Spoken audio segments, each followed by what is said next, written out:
నమస్తే, welcome to విఎంబిసి.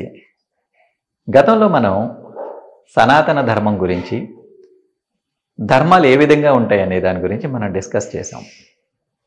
అయితే అసలు సనాతన ధర్మం ఏం చెబుతుంది, మనిషిని ఏ విధంగా గౌరవించమంది అనే విషయం మనం లోగడ ప్రస్తావించుకున్నాం. ఈ వీడియోలో మనం మరొక విషయం ప్రస్తావించుకుందాం. అదేమిటంటే, ఈ సనాతన ధర్మం ఆచరించినట్లయితే సనాతన ధర్మం ఏం చెబుతుంది? విగ్రహాలను ఆరాధించమందా, పూజించమందా, లేకపోతే విగ్రహాలని ఆరాధించని మనుషుల్ని తలలు పగలగొట్టమందా, లేకపోతే మతాల కలహాలు రెచ్చగొట్టమందా అనే విషయాల మీద మనం ఈ వీడియోలో కూలంకషంగా డిస్కస్ చేసుకుందాం.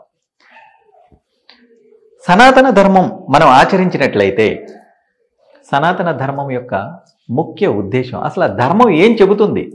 సనాతన ధర్మం ప్రత్యేకంగా మీరు ఎలా ఉండండి, ఎలా చేయండి అని కాదు. ఆ ధర్మం యొక్క స్థితిగతులను మాత్రం ఆ యొక్క ధర్మం ద్వారా మనం నేర్చుకుంటాం, అంతేనండి. అంతేగాని నువ్వు ఇలా ఉండకపోతే నా నుంచి దూరం అయిపోయావు కాబట్టి నువ్వు శిక్షించబడతావు అనేది ఎక్కడా లేదు. నువ్వు నీలో ఉన్నటువంటి ఆత్మ యొక్క జ్ఞానాన్ని అనుసరించకుండా చుట్టూ ఉన్నటువంటి పరిస్థితుల యొక్క ప్రభావానికి లోనై ఆ యొక్క పరిస్థితుల ప్రభావం ద్వారా సృష్టించబడినటువంటి పరిస్థితులను నువ్వు కానీ ఆచరించినట్లయితే దానికి మనలో ఉన్నటువంటి ఆత్మతో ఏ సంబంధం లేదు. నరకము లేదా కష్టాలు అనేవి ఇక్కడే మనం సృష్టిస్తున్నామండి. నిజానికి సనాతన ధర్మం మనకు బోధించేది లోగడ మనం డిస్కస్ చేసాం కదా, అదొక అద్భుతమైనటువంటి ఆత్మ యొక్క శక్తి, ఆత్మ యొక్క స్థితిగతులను మనకు బోధిస్తుంది. అయితే ఒకవేళ మనం ఈ యొక్క మహోన్నతమైన ఆత్మశక్తి గురించి తెలుసుకొని ఈ ధర్మపు నియమాలను పాటిస్తే ఏం జరుగుతుంది? ధర్మపు నియమాలు ఏమిటి అసలు అంటే, ప్రతి క్షణం ప్రశాంతంగా జరుగుతున్నటువంటి మన చుట్టూ ఉద్భవించబడుతున్నటువంటి ప్రతి సంఘటనను అంగీకరించి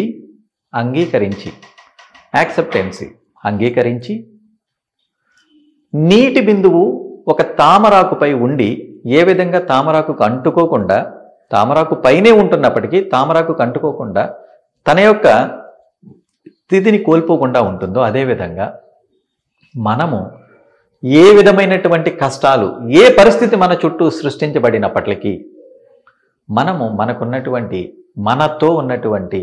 మనలో ఉన్నటువంటి ఒక శక్తితో, అదే మీ దృష్టిలో ప్రాణం లేదా మీ ఆలోచన, మీరు పరిపరి విధాల ఏ విధంగా ఆలోచించినప్పటికీ మనలోనికి మనం ప్రయాణం చేసి సంపూర్ణమైనటువంటి ఆత్మ జ్ఞానంతో మనం అనుసంధానమైనట్లయితే చుట్టూ ఉన్నటువంటి ఏ పరిస్థితినైనా అంగీకరించి ఆ తామరాకుపై నీటి బిందువులాగా మనం ముందుకు వెళ్ళగలిగే స్థితి మనం పొందుకోగలుగుతున్నాం. ఎప్పుడు? కేవలం ఈ సనాతన ధర్మపు గుణగణాలను, సనాతన ధర్మపు నియమాలను మనం తెలుసుకున్నట్లయితే. మరి అవి ఏమిటి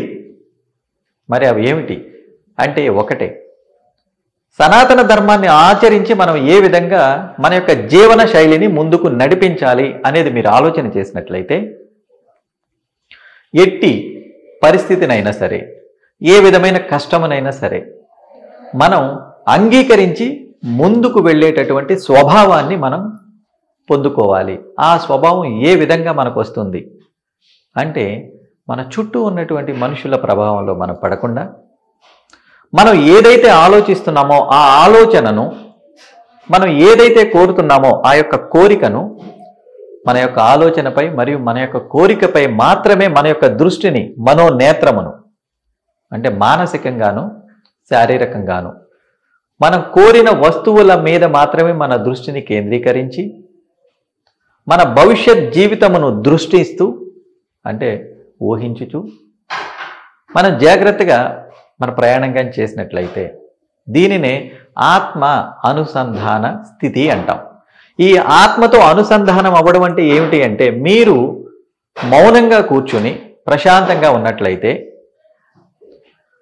లోపల నుంచి ఎవరో బయట నుంచి, బాహ్య ప్రపంచం నుంచి కాదండి, లోపల నుంచి మీకొక ఇన్నర్ వాయిస్, మీరు చెయ్యాలి అనుకుంటున్నటువంటి పనికి సంబంధించినటువంటి సంపూర్ణమైనటువంటి ఇన్ఫర్మేషన్ లోపల నుంచి వచ్చినప్పుడు దానిని మీరు అనుసరిస్తూ ఏ మనిషి ఆలోచనలను, ఈ మధ్యకాలంలో మనం విన్నాం కదా, మతాలు, కులాలు, ఇలాంటి విద్వేషపూరితమైనటువంటి చర్యల ద్వారా వాటి నుంచి మీరు తీసుకున్నటువంటి జ్ఞానం కాక, కళ్ళు మూసుకుని ప్రశాంతంగా కాసేపు కొన్ని నిమిషాలు ప్రశాంతంగా మీలోకి మీరు ప్రయాణం చేస్తే, మీరు అనుకుంటున్నటువంటి ఈ అనేక మతాలు, మీరు అనుకుంటున్నటువంటి ఎన్నో మతాలు, ఏ మతము కూడా మనిషిని ద్వేషించమని చెప్పలే. ప్రతి సిద్ధాంతం, ప్రతి ధర్మం మనకి చెప్పింది ఒకటే, ఖచ్చితంగా మనిషి ప్రతి దినం, ప్రతిరోజు ధ్యానించాలి. ధ్యానం,